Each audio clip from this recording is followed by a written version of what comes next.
Oh my goodness, I'm nervous. I'm getting anxiety. I'm low-key kind of sweating.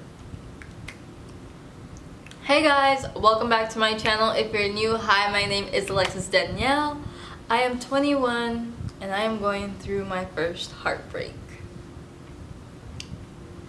A little disclaimer, I'm not here to crap on my boyfriend, on my ex-boyfriend. I am not here to spill some tea. I am not here to put my personal business out there.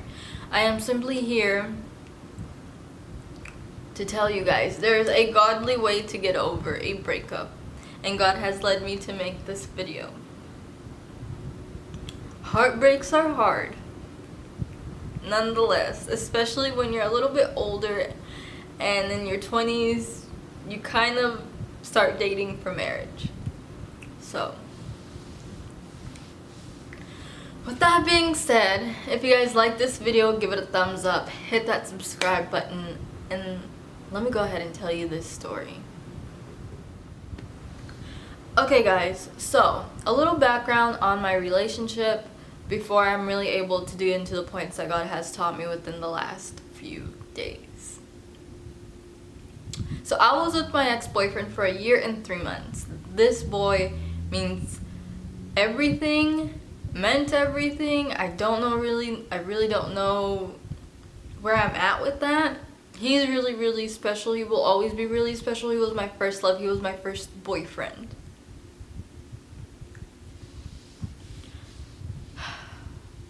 And at that, being in your 20s, and being in your 20s, it's hard. It's a very discomforting age because you have friends that are getting married. You have friends that are having kids. You have friends with mortgages. I'm just chilling here, and I'm just like, I feel so behind. But that's besides the point. That's just me going on a tangent. So I was with this boy for 1 year and 3 months. He was literally everything. He's a little rough around the edges, but that was okay. I didn't mind that. It gave him character. It balanced us out. Let me tell you, let me explain to you, when I say I loved this boy so much, and I always will love him. He was a friend before he became my boyfriend. We started dating, and he wasn't in the best situation. I really did pour myself into him. Let this sink in when I say this. I was a wife to a person who was a boyfriend. I was a wife to a boyfriend. You do not want to be a wife to a boyfriend. You want to be a wife to a husband.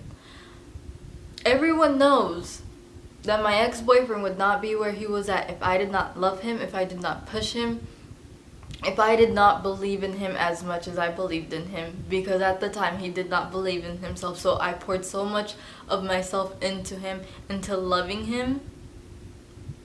But God told me from the very beginning, Alexis, this isn't the one. And me, God, I don't know what you're talking about, because I think he's the one. I know he's the one. So I'm gonna need you to sit back and let me handle this. And over, God showed me he is not the one. Okay, so like I said, I was a wife to a boyfriend. I poured so much of myself into this person. He would not be where he's at right now if it wasn't for me. If it wasn't for me believing in him so much. And I don't regret that. I really don't regret that. And it's okay. But with that being said, the end of our relationship was so ugly. And now I realized why God was trying to pull me out way before it got to the end. This boy broke me. In the very end, he broke me. And he decided to come back. And I took him back when everything told me not to take him back. And now I'm here. I am more heartbroken than the first time that we broke up. I am baffled. I'm speechless because I told him I'm going through too much in my life for you to be in and out.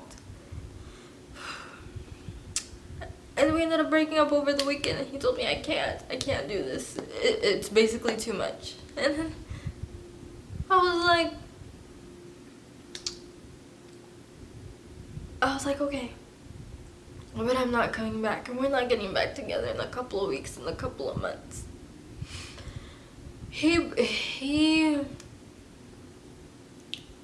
I was confused. I was like, I was there when you were at your lowest. Why can't you be there for me when I'm at my lowest?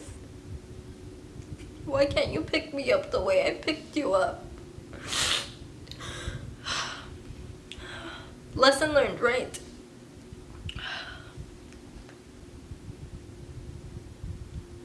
So we haven't spoken for 5 days. Yesterday, I've been really immersed in myself in God. I made a promise to God as of yesterday that I'm going to be single for at least 6 months. The goal is a year, but 6 months feels a lot more attainable than a year. And then once I hit 6 months, I will go on to finish the year. So I made that promise to God yesterday, and when I made that promise to God, He revealed to me, Alexis, give grace and forgiveness. Give grace and forgiveness. I was like, give grace and forgiveness. Give grace and forgiveness to someone who doesn't deserve grace and forgiveness? He's like, yes, do you deserve grace? I was like, not all the time, but yes. And I was like, okay, God, you're giving grace and forgiveness. I trust you. And boy, did He put that to the test, because a couple of hours after that, a little drama arised. And my ex-boyfriend couldn't get a hold of me, so he ended up tweeting me and said some things and said some words. And I was like, wait, hold up. No, we're not doing this. And I was getting ready. I was tweeting away, and I was about to hit send. And God's like, nope, we're not doing this. This is not great. This is not grace and forgiveness. And so I deleted, and I started retyping. And this is what I told him. If you had a problem, you could have addressed it with me instead of tweeting this. Why can't we be mature? You could have DM'd me, called me, FaceTime me, sent me a message on here in private. You had options. Handle things in private. People don't need to know the details. And by the way, I just wanted to be friends in the end. Boy, did I hit him with grace and forgiveness. Because A, that shows that I am okay. And he has no way of responding back to me in a negative way. And God said, that is it. Alexis, that is grace and forgiveness. At the end, when I lay down in bed, I felt at peace. I felt powerful. I felt such peace that I had not felt in the last month of my head just spinning.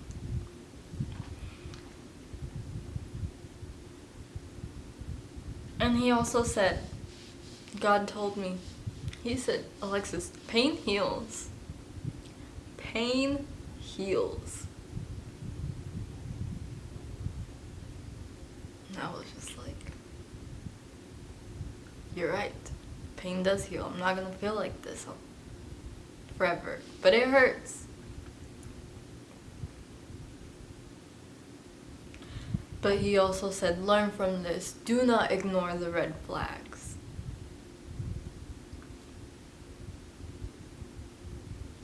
And remember to always put Christ in the center of your love life. So, with that being said, instead of me drinking, instead of me trying to get under someone, instead of me partying,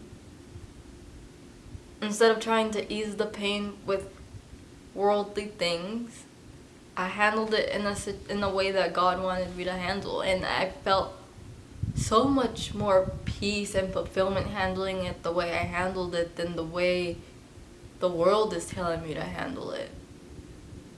So, I know this video was kind of long, and if you guys want an actual series on how I'm actually dealing with the breakup and what I'm learning, I am totally down to do that for you guys. I just wanted to tell you guys, you do not have to deal with the breakup with sleeping with someone, with drinking, with doing drugs, with partying. No. Because at the end of the day, you're still going to feel empty and worse than you did at the beginning. It's just a downward spiral. And I just wanted to be the face and to let you guys know that I love you and things are going to get better. And I know I'm not 100% where I need to be, and yes, I still cry about him, because yes, I loved him, and yes, I love him, and he played such a big part in my life. But things truly happen for a reason.